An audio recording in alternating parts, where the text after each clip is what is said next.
Hello friends, this is Tina Malik and welcome to Stairs to Success.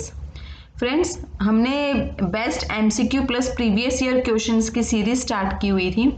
Previous session अगर आपने देखा हो ना तो मैंने बहुत ही इम्पोर्टेंट क्वेश्चंस जो प्रीवियस ईयर में पूछे गए हैं और जिसकी उम्मीद है, चांसेस है क्वेश्चंस आने की, उनकी प्रैक्टिस करवाई थी मैंने। एंड आई होप कि आपको वो सेशन पसंद आया होगा। और अगर अभी तक आपने वो सेशन नहीं देखा है तो प्लीज़ देख लेना, प्लेलिस्ट में आपको मिल जाएगा।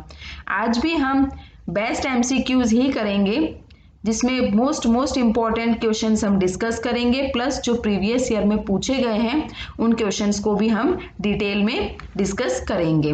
तो आज हमारी सीरीज है 5th, okay. And I hope कि आज की सीरीज भी आपको पसंद आएगी। स्टार्ट करते हैं फिर।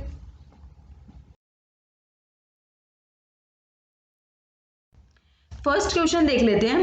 According to Kohlberg, the thinking process involved in judgments about questions of right and wrong is called. Kohlberg की थ्योरी मैंने करवाई हुई है, डिटेल में करवा रखी है। अगर अभी तक नहीं देखा है तो प्लीज प्लेलिस्ट में जाके देख लेना। ईच एंड एवरी कंसेप्ट मैंने डिटेल में डिस्कस किया है विद एग्जाम्पल्स, ओके। कंसेप्ट बिल्कुल क्लियर हो जाएगा, कोई कंफ्यूजन नहीं रहेगा। बहुत ही डिटेल में सिंपल लैंग्वेज में मैंने डिस्कस किया हुआ है, ओके। तो ये क्वेश्चन में क्या कह रहे हैं, इसमें ऐसा पूछा गया है कि कोहलबर्ग के अनुसार सही और गलत, ओके, राइट और रॉन्ग, क्या सही है क्या गलत है, कि प्रश्न के बारे में निर्णय लेने में शामिल चिंतन प्रक्रिया को क्या कहा जाता है। मतलब ये डिसाइड करना, जजमेंट है ये, मतलब ये ऐसा प्रोसेस जो जजमेंट को इन्वॉल्व कर रहा है, डिसीजन को इन्वॉल्व कर रहा है कि क्या चीज सही है क्या चीज गलत है, उनका करेक्ट आंसर दे रहा है। तो वो क्या होता है? मोरालिटी रियलिज्म, नैतिक यथार्थवाद। नेक्स्ट वन, मॉरल डिलेमा, नैतिक दुविधा। मॉरल कोऑपरेशन, सहयोग की नैतिकता। या लास्ट वन, मॉरल रीजनिंग, नैतिक तर्कना। क्या बोला जाएगा इसको, क्या कहते हैं? तो देखो फ्रेंड्स, वो प्रोसेस, थिंकिंग का वो प्रोसेस जिसमें डिसाइड करना, करेक्ट डिसाइड करना, राइट क्या है, जो डिसीजन लेना राइट और रॉन्ग का, उसे कहा जाता है मॉरल रीजनिंग, ओके। रीजनिंग लगा रहे हैं ना, अपना थिंकिंग लगा रहे हैं, लॉजिकल थिंकिंग लगा रहे हैं, करेक्ट सिलेक्ट करना है ना, करेक्ट की तरफ जाना है, तो वो कहाँ से आएगा? वो रीजनिंग से आएगा। तो option 4th one, okay, moral reasoning. Next question, a child reasons, you do this for me and I will do that for you. In which stage of Kohlberg's moral reasoning would this child fall? आपको ये बताना है कि ये concept कौन से में आएगा, कौन से स्टेज में आएगा। कोहलबर्ग के जो मॉरल रीजनिंग का जो स्टेजेस दिए गए हैं उसमें से कौन से स्टेज में ये आएगा कि आप ये मेरे लिए करें और मैं वह आपके लिए करूँगा। मीन्स ये तो टिट फॉर टैट वाला आ गया ना, टिट फॉर टैट वाली फीलिंग आ गई इसमें तो, कि आप मेरे लिए ये करो तो मैं आपके लिए ये करूँगा। तो ये क्या हुआ? ये तो एक्सचेंज हुआ ना, कि कल मैंने आपको मेरा टिफिन शेयर किया था, आज आपका टिफिन आप मेरे साथ शेयर करो, होता है ना। तो ये टिट फॉर टैट वाला कंसेप्ट आ गया है, तो इसमें आएगा एक्सचेंज वाला। एक्सचेंज हुआ ना, आज मैंने आपके लिए ये किया, कल आप मेरे लिए ये करना, तो ये एक्सचेंज हुआ। तो बहुत ही सिंपल सा है, ये स्टेज होता है individualism and exchange orientation. Exchange हो रहा है, टिट फॉर टैट वाली फीलिंग आ रही है। Is that clear? देखो फ्रेंड्स, ये स्टेजेस से रिलेटेड बहुत क्वेश्चंस एग्जाम्स में आते हैं। तो कोहलबर्ग की जो थियोरी है ना, उसमें सिर्फ ये स्टेजेस से रिलेटेड आते हैं और ये कभी कभार कंफ्यूजिंग भी हो जाते हैं। तो एक बार अच्छे से डिटेल में समझ लेना इस कंसेप्ट को, ओके। मैंने एक सेशन लिया हुआ है कोहलबर्ग की थ्योरी का, वो आप देख लेना, प्लेलिस्ट में आपको मिल जाएगा, ओके। चलो फिर देख लेते हैं next question. A teacher says to her class, as individual assignments are designed to help individual students learn more effectively. All students should complete assignment prescribed without any assistance. C is referring to which of the following stages of Kohlberg's moral development. मतलब इसमें क्या बता रहे हैं कि सभी प्रकार के पदत्त कार्यों या असाइनमेंट को बोल रहे हैं का निर्माण इस प्रकार किया गया है कि प्रत्येक विद्यार्थी अधिक प्रभावशाली ढंग से सीखें। ठीक है, अतः सभी विद्यार्थी बिना किसी अन्य की सहायता से अपना कार्य पूर्ण करें। तो ये कौन से स्टेज में आएगा वो बताना है आपको। तो देखो इसमें है ना, एक तो पर्टिकुलर इन्होंने टीचर क्या दे रहा है, टीचर एक पर्टिकुलर ऑर्डर दे रहा है ना, टीचर एक पर्टिकुलर ऑर्डर दे रहा है बच्चों को कि जैसा बताया गया है बिल्कुल उसी तरह से आपको हर एक बच्चे को बिल्कुल इफेक्टिव वे में अपना असाइनमेंट क्रिएट करना है, बनाना है।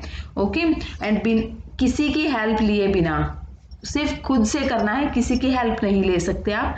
तो ये क्या है, ये टीचर ऑर्डर दे रहा है ना। आप ना स्टेटमेंट समझो, स्टेटमेंट को अगर अच्छे से समझ लोगे ना तो कोई स्टेज में किसी में भी कंफ्यूजन नहीं होगा। स्टेटमेंट देखो क्लियर क्या बोल रहे हैं, क्या पूछा गया है। ओके, तो ये कौन सा होगा, सोशल कॉन्ट्रैक्ट तो होगा नहीं। क्यों? क्योंकि ये टीचर ने सिंपल एक ऑर्डर दिया है, सिंपल एक बात बताई है टीचर ने कि ये ऐसे है, इस तरह से आपको फॉलो करना है। ठीक है, रूल्स एंड रेगुलेशंस मान लो आप, ये ऐसा होता है इसमें। पनिशमेंट अवॉइडेंस जैसा कुछ इसमें है नहीं, एंड इंडिविजुअल एंड एक्सचेंज का भी इसमें कुछ है नहीं, क्योंकि किसी की हेल्प तो लेनी नहीं है ना, खुद से बनाना है, मोस्ट इफेक्टिव वे में असाइनमेंट क्रिएट करना है। ओके, स्टेटमेंट समझ लिया तो आपको स्टेज में कोई डिफिकल्टी नहीं होगी, बहुत ही इजी है ये।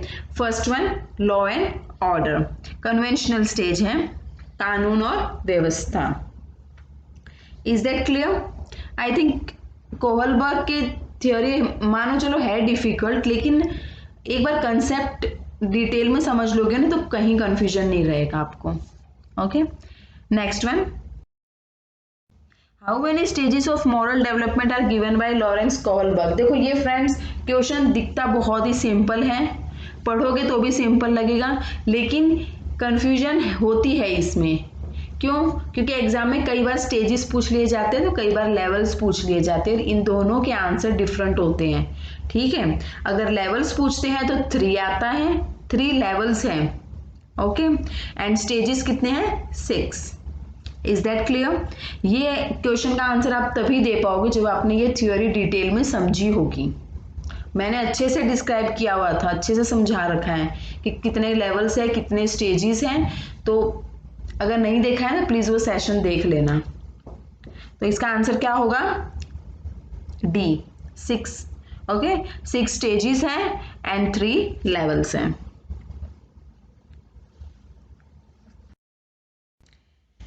Next one, dash is the stage that emphasises conformity, being nice. देखो यहाँ आ गए ना, नाइस तक पहुंच के आपको आंसर मिल गया होगा, है ना। डैश वह चरण है जो अनुरूपता पर बल देता है, अच्छा होने के नाते, और इस बात पर विचार करना कि विकल्प संबंधों को कैसे प्रभावित करते हैं। मीन्स आपको ये बताना है कि इनमें से जो बोलते हैं ना, अच्छा बनना, अच्छा दिखना, क्या है ये? क्या बताएगा ये? इंडिविजुअलिज्म एंड एक्सचेंज आएगा? नहीं। Good boy and good girl orientation, है ना। अच्छा लड़का, अच्छा लड़की ऐसे प्रेजेंट करते हैं ना, खुद को बताते हैं कि I am good girl, good boy, ये। ओके, लॉ एंड ऑर्डर जैसा इसमें कुछ है नहीं, ओबीडियंस एंड पनिशमेंट जैसा भी नहीं है। Best option good boy and good girl orientation, है ना। स्टेजेस कोई डिफिकल्टी नहीं, कुछ नहीं होता है, स्टेजेस कुछ नहीं है, बहुत ही इजी है ये। बस एक बार अच्छे से समझ लो, कंसेप्ट समझ लो, कहीं कोई डिफिकल्टी नहीं होगी। Next one, Dash understands moral development as a construction process, that is the interplay of action and thought builds moral concepts। देखो फ्रेंड्स, क्वेश्चन अच्छे से समझ लो ना तो आंसर में कोई डिफिकल्टी नहीं होती, आंसर बहुत इजीली कैच हो जाएगा। अब देखो ये फर्स्ट क्या बोल रहा है, ये स्टेटमेंट अगर स्टेटमेंट बहुत बड़ा है ना, क्वेश्चन बहुत बड़ा है, तो उसको टुकड़ों में बांट के फिर पढ़ो, समझो उनको क्या पूछा गया है। अब देखो जैसे कि बड़ा है ना क्वेश्चन, तो इसको कैसे पढ़ोगे? Dash understands moral development as a construction process. Option देख लिए, ऑप्शन क्या दे रखे हैं? साइकोलॉजिस्ट के नेम दे रखे हैं, ठीक है, कोहलबर्ग है, पियाजे हैं, ये दो ही नाम है। तो अब स्टेटमेंट पढ़ लो। स्टेटमेंट क्या बोल रहा है कि कौन है नैतिक विकास को निर्माण प्रक्रिया के रूप में समझते हैं। मिल गया आंसर। क्या पियाजे क्या थे? पियाजे कंस्ट्रक्टिविस्ट थे, है ना, कहते थे ना बच्चे अपना ज्ञान का निर्माण खुद करते हैं। ओके, मिल गया फर्स्ट का आंसर, फर्स्ट ब्लैंक का आंसर मिल गया पियाजे। ओके, अब किसमें कंफ्यूजन, कौन सा ऑप्शन है? बी एंड सी, दोनों में पहले पियाजे दिया हुआ है। सेकेंड वन देख लेते हैं, सेकेंड ब्लैंक में क्या आएगा? Dash on the other hand describes development as a process of discovering universal moral principles. Principles पे बेस्ड हैं, ये ऐसे कह रहे हैं, सार्वभौमिक नैतिक सिद्धांतों की खोज की प्रक्रिया के रूप में विकास का वर्णन करते हैं। तो क्या आएगा? कोहलबर्ग आएगा। ओके, मिल गया ना आंसर। ऐसे करने होते हैं सॉल्व। अगर बड़े क्वेश्चन है तो घबराना नहीं है, उनको टुकड़ों में बांट लो, पहले क्वेश्चंस को अच्छे से समझ लो, 2 से 3 बार पढ़ लो, फिर आंसर निकालो। ओके, तो इसका आंसर है ऑप्शन बी, पियाजे Kohlberg. Next one, which one is not considered a theory of motivation. देखो ये बहुत ही इंपॉर्टेंट क्वेश्चन आ गया। मैस्लोव की थ्योरी मैंने करवाई हुई है ना, इससे रिलेटेड क्वेश्चंस आते हैं। थियोरी ऑफ मोटिवेशन बहुत सारी थ्योरीज करवाई हुई है, अचीवमेंट थ्योरी है, साइको एनालिटिकल थ्योरी है, बहुत सारी थ्योरी है, सेल्फ एक्चुअलाइजेशन थ्योरी है। तो ये सब क्या है? ये एक मोटिवेशन की थ्योरी है ना, नॉट पूछा है कौन सी नहीं है। तो देखो सेल्फ एक्चुअलाइजेशन मैस्लोव की थ्योरी है, हायरार्किकल नीड्स ऑफ थ्योरी बता रखा है, नीड्स ऑफ मोटिवेशन भी बोल सकते हैं उसको, नीड्स ऑफ थ्योरी भी बोल सकते हैं, मैस्लोव की थ्योरी है self actualisation. Psycho analytical theory किसकी है? सिगमंड फ्रॉइड की। अब अचीवमेंट मोटिवेशन थ्योरी किसकी है? मैक्लीलैंड की। ओके, ये सारा कुछ डिस्कशन डिटेल में करवाया हुआ है, सेशन देख लेना, प्लेलिस्ट में आपको मिल जाएगा। इंपॉर्टेंट है, क्वेश्चंस आते हैं इस टॉपिक से रिलेटेड। कौन सी थ्योरी नहीं है? कौन सी नहीं है? Interference theory. ओके, इसका नाम पहली बार सुन रहे हैं क्योंकि ऐसी कोई थ्योरी है ही नहीं मोटिवेशन की। नॉट पूछा है, आंसर मिल गया। Next question, which one of the following is properly sequenced in the context of motivational cycle? देखो मोटिवेशनल साइकिल, मोटिवेशन साइकिल मैंने बहुत ही डिटेल में समझाई हुई है, सेशन में आपको मिल जाएगी, प्लेलिस्ट में देख लेना जाके। तो ये पहले फ्रेंड्स ये बताओ कि मोटिवेशन साइकिल दी किसने थी? किसने दी थी? क्लार्क हल ने दी थी मोटिवेशन साइकिल। और इसका एक पूरा साइकिल है, शॉर्ट फॉर्म भी याद कर लोगे ना आप तो भी आपको, देखो ऑप्शन देख के कंफ्यूज हो जाते हैं कौन सी चीज पहले आती है, होता है ना। तो देखो शॉर्ट फॉर्म आप याद रख लोगे ना तो कभी नहीं भूलोगे। First one is need. Okay, कोई भी चीज हो सबसे पहले जरूरत, आवश्यकता होती है ना। कुछ भी चीज आपको चाहिए, कोई डिजायर है, कोई गोल है आपका, कुछ है, कुछ हासिल करना है, तो उसकी पहले आवश्यकता होगी, जरूरत महसूस होगी ना। फिर गोल डायरेक्टेड बिहेवियर, ओके, लक्ष्य अनुमुखी व्यवहार। फिर ड्राइव होगा, प्रबल प्रेरणा, अराउजल उत्तेजना, फिर अचीवमेंट उपलब्धि, and last one is reduction of arousal. Short form NDA, goal directed बोल दो या फिर डायरेक्टेड बोल दो, ठीक है। NDA फोर्थ ऑप्शन आएगा, हाँ, need, drive, arousal, goal directed behaviour, achievement and reduction of arousal. Okay, option fourth one NDA GAR, N for need, D for drive, A for arousal. Okay, पहले ये 3 याद रख लो क्योंकि ये 6 स्टेप्स है ना, तो 3 करके याद रख लोगे तो भी आप इजीली हो जाएगा आपका, यानी आप कभी नहीं भूलोगे। NDA ऐसे याद रखो, need drive arousal, and GAR, GAR means GAR, goal directed behavior, achievement, reduction. Is that clear? Option fourth, confuse नहीं होना है क्योंकि ये ऑप्शन स्टेप्स वही रखे हैं लेकिन आगे पीछे कर दिए ताकि कंफ्यूजन क्रिएट हो स्टूडेंट्स में।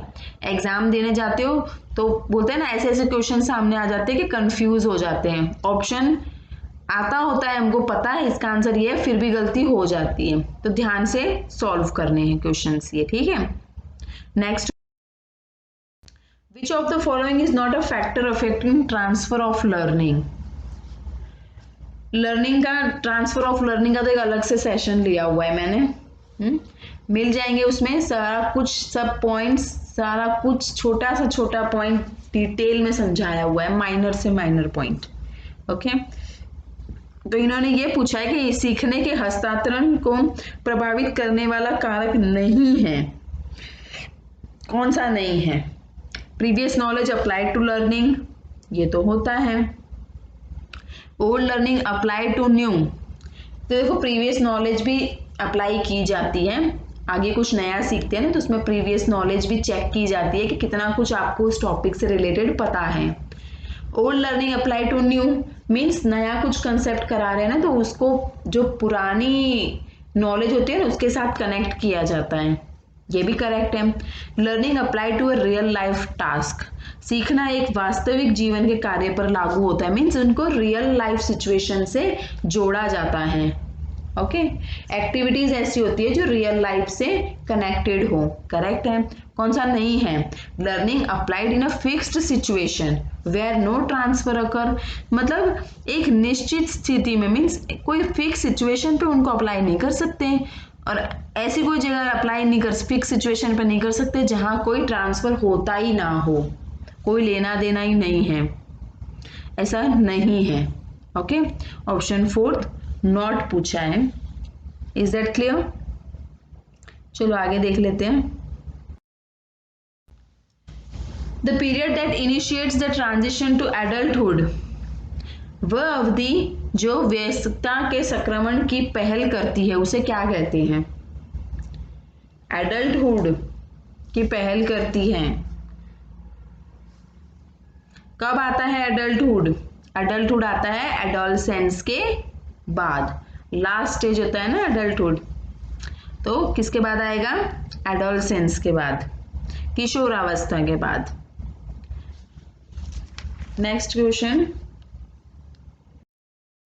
between dash months of age most children begin to combine words into short sentences while speaking, बोलते समय, ठीक है, जब बोलना शुरू कर देते हैं ना तब छोटे छोटे वाक्यों को ऐसे जोड़कर मिलाकर बोलने कोशिश कर देते हैं। ऐसे कौन सी एज में?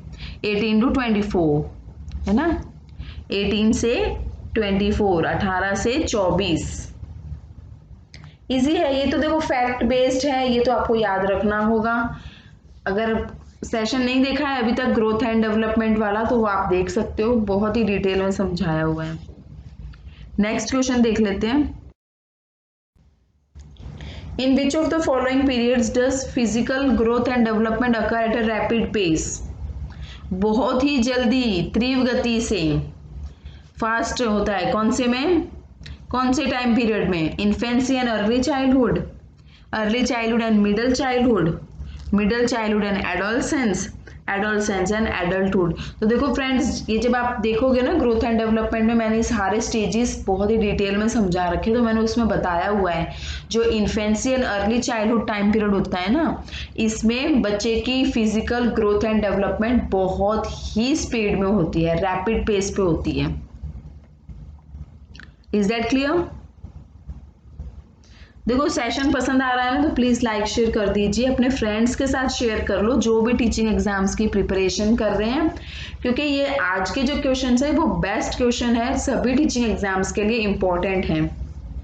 एंड जितनी ज्यादा प्रैक्टिस करोगे उतना ज्यादा आपको पता लगेगा कि कौन सा कंसेप्ट आपको आता है और कौन सा नहीं आता। ओके, प्रैक्टिस, जितनी ज्यादा प्रैक्टिस करोगे उतनी ज्यादा परफेक्शन मिलेगी आपको।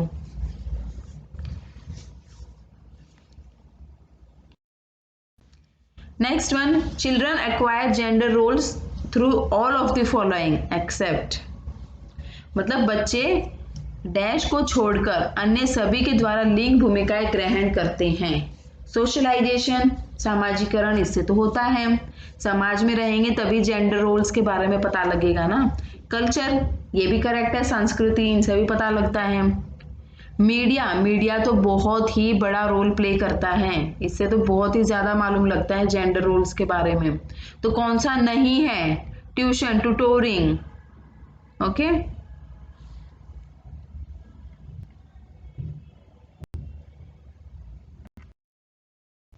विच of the following is the primary socialising agency बतानी है आपको, कौन सी है? प्राथमिक सामाजिकरण माध्यम है, कौन सा? प्राइमरी।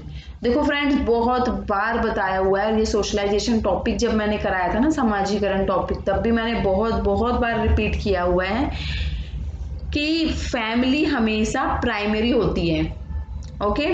ये बात आप हमेशा ध्यान रख लो, फैमिली हमेशा परिवार प्राइमरी होता है, सबसे फर्स्ट माना जाता है, ठीक है। बच्चा स्कूल जाने से पहले भी जो कुछ भी सीखता है वो कहाँ से सीखता है? सबसे पहले कहाँ से सीखता है वो? स्कूल तो बाद में जाता है, सबसे पहले सीखता है अपने परिवार से, फैमिली से, ओके। फैमिली हमेशा प्राइमरी होगी, स्कूल हमेशा सेकेंडरी होगा, ओके। नॉर्मल आप सोच लो, देखो जब बच्चे का बॉर्न होता है, वो जैसे जैसे टाइम पीरियड आगे बढ़ता जाता है वो कुछ ना कुछ नई बातें सीखता है, नया कुछ सीखता है। कहाँ से सीखता है? परिवार से सीखता है ना। स्कूल में तो वो बाद में जाने लगता है, 3 या 4 इयर्स का होता है, 3+ का होता है, तब स्कूल जाने लगता है, तब बहुत कुछ सीखने को मिलता है उसको। तो स्कूल तो बाद में आया ना, बाद में मीन्स सेकेंडरी है। प्राइमरी, प्राथमिक क्या है? फर्स्ट क्या आएगा? स्टार्टिंग कहाँ से होती है सीखने की? वो होती है फैमिली से। कंसेप्ट क्लियर हो गया ना?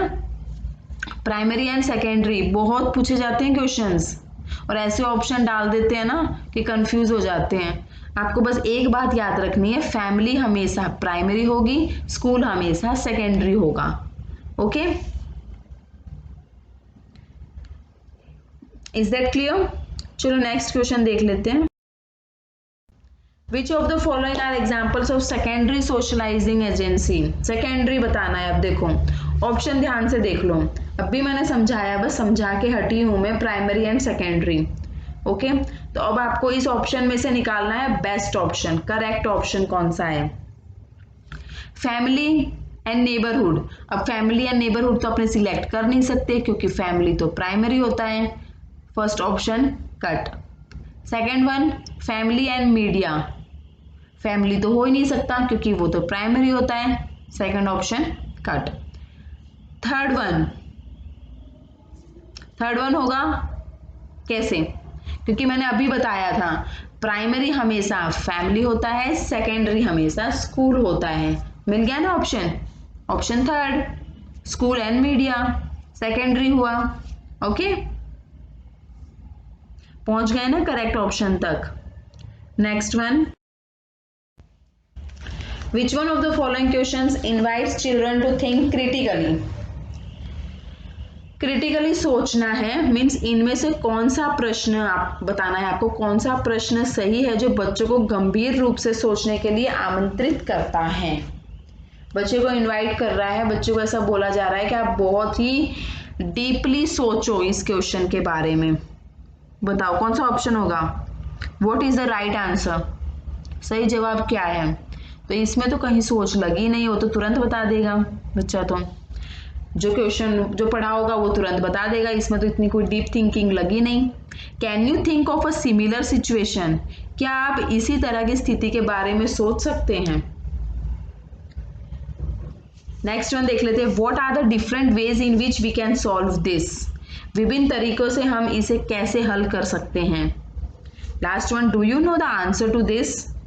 क्या आप इसका उत्तर जानते हैं? तो देखो ये option first one and fourth one, इसमें तो कोई क्रिटिकल थिंकिंग लगेगी नहीं, कोई डीप थिंकिंग नहीं लग रही है, तो बचा ऑप्शन सेकंड एंड थर्ड। इनमें से आपको बेस्ट चूज करना है, कौन सा बेस्ट है। सेकंड ऑप्शन कह रहा है can you think of similar situation, means as it is मिलती जुलती सिचुएशन से आपको कनेक्ट करके कुछ बताना है।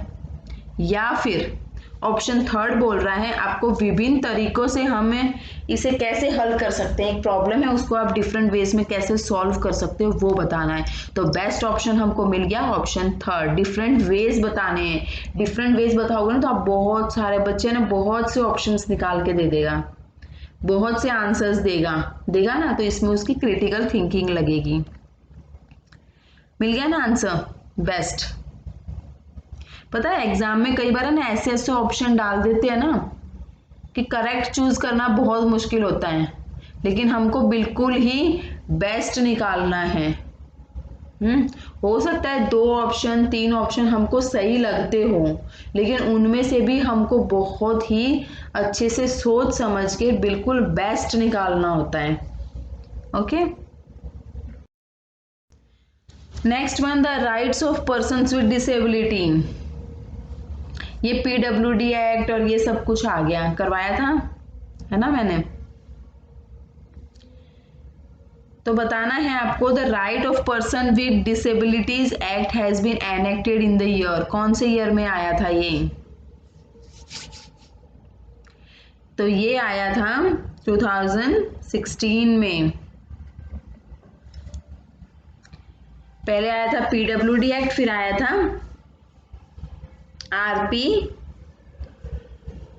एक्ट। ओके, तो ये आया था 2016 में। ये तो देखो ये तो फैक्ट बेस्ड है, ये तो आपको एक्ट और इन सब से रिलेटेड क्वेश्चंस बहुत आते हैं। RTE एक्ट हो गया, ये PWD एक्ट हो गया, RPWD एक्ट हो गया, इनसे रिलेटेड क्वेश्चंस तो बहुत आते हैं एग्जाम्स में। ये फैक्ट है और ये आपको जो भी एक्चुअल है जो रियल है ना वो सब कुछ पढ़ना होगा। इसमें हम इसमें हमारी थिंकिंग डाल नहीं सकते, जो रियल है जो एक्चुअल है वही याद रखना होगा आपको। Okay, is that clear? तो अगर सेशन नहीं देखा है तो प्लीज देख लेना, प्लेलिस्ट में आपको सारे मोस्टली सारे कंटेंट मिल जाएंगे आपको, सभी टॉपिक्स मैंने करवा रखे हैं, सभी कवर अप हो रहा है, तो आप उनमें से देख सकते हो। जो भी आपका कंसेप्ट रह रहा है, जो भी टॉपिक आपका रह रहा है, तैयारी नहीं हुई है तो आप कर सकते हो। ओके, वहां से देख लेना, प्लेलिस्ट में मिल जाएंगे आपको। Next one, Ruhi always thinks of multiple situation to a problem many of which are original solution. मतलब देखो इसमें क्या कह रहे हैं कि रूही नाम की एक लड़की है ना, वो हमेशा समस्या के एकाधिक समाधानों के बारे में सोचती है। मीन्स एक प्रॉब्लम के वो मल्टीपल सोल्यूशन निकाल लेती है और उनमें से कुछ ओरिजिनल होते हैं, है ना, कुछ इसमें से ओरिजिनल सोल्यूशन होते हैं। तो रूही मतलब रूही का ये कौन सा कैरेक्टरिस्टिक्स है आपको ये बताना है, कौन सा कैरेक्टरिस्टिक्स उसका डिस्प्ले हो रहा है, क्या पता लग रहा है रूही कैसी है? क्रिएटिव थिंकर है, कन्वर्जेंट थिंकर है, रिजिड थिंकर है या इगोसेंट्रिक थिंकर है? तो देखो इगोसेंट्रिक जैसा इसमें कुछ है नहीं, आत्म केंद्रित नहीं है, रिजिड भी नहीं है, ठीक है, एंड कन्वर्जेंट तो नहीं है। तो क्या होगा?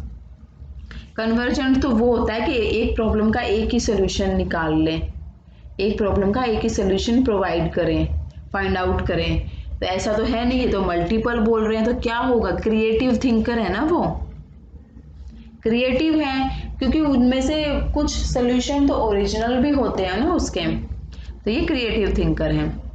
Okay, In an inclusive classroom, a teacher dash individualized education plans. मतलब एक समावेशी कक्षा में एक शिक्षक को विशिष्ट शैक्षिक योजनाओं को क्या करना चाहिए? तैयार नहीं करना चाहिए। क्यों भाई? तैयार तो करना चाहिए। इंक्लूसिव क्लासरूम है ना, तो टीचर का भी बहुत मेजर रोल प्ले होता है। ये टॉपिक तो बहुत इंपॉर्टेंट है, इंक्लूसिव एजुकेशन। इंक्लूसिव वाला तो बहुत ही पूछा जाता है क्वेश्चंस। नेक्स्ट ऑप्शन बोल रहा है कभी कभी तैयार करना चाहिए, नहीं, सक्रिय रूप से तैयार करना चाहिए। ये लास्ट वन, तैयार करने के लिए हतोत्साहित होना चाहिए।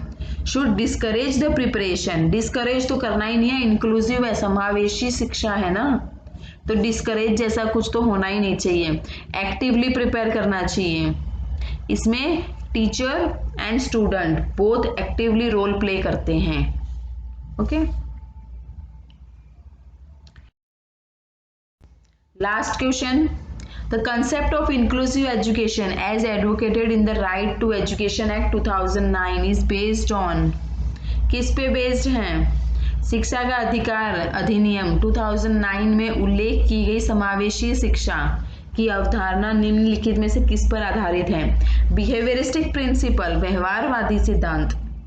सिंपैथेटिक एटीट्यूड टुवर्ड्स डिसेबल्ड, देखो सिंपैथी नहीं दिखानी है ना, सहानुभूति नहीं दिखानी है डिसेबल्ड बच्चों की तरफ। राइट बेस्ड ह्यूमनिस्टिक पर्सपेक्टिव, अधिकार आधारित मानवतावादी परिप्रेक्ष्य।